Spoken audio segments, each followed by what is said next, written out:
पवन सिंह की पत्नी ज्योति सिंह को मिला सम्मान। जी हाँ, आगे वीडियो दिखाने वाली हूँ।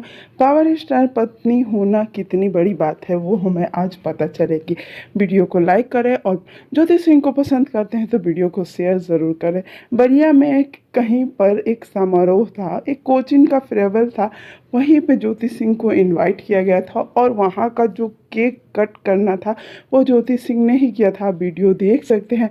तो कहीं ना कहीं पवन सिंह जी की पत्नी होने का सबसे ज़्यादा जो फ़ायदा है ज्योति सिंह ही उठा रही है। जी हाँ, इंस्टाग्राम पे 9 लाख फॉलोअर्स, उसके बाद ब्लॉग्स भी उनके अच्छे खासे चले। ऊपर से ज्योति सिंह जी को ऐसे इनवाइट किया जाए तो ये हमारे लिए बहुत बड़ी बात है। ज्योति सिंह हमेशा से ही इंस्टाग्राम पे भी एक्टिव रहती है और जल्द ही उनका होली का ब्लॉग आने वाला है। जैसे ही ब्लॉग आता है आपको मैं ज़रूर बताऊंगी और बस यही कहूँगी कि वीडियो को लाइक करें और हमारे चैनल को सब्सक्राइब करना बिल्कुल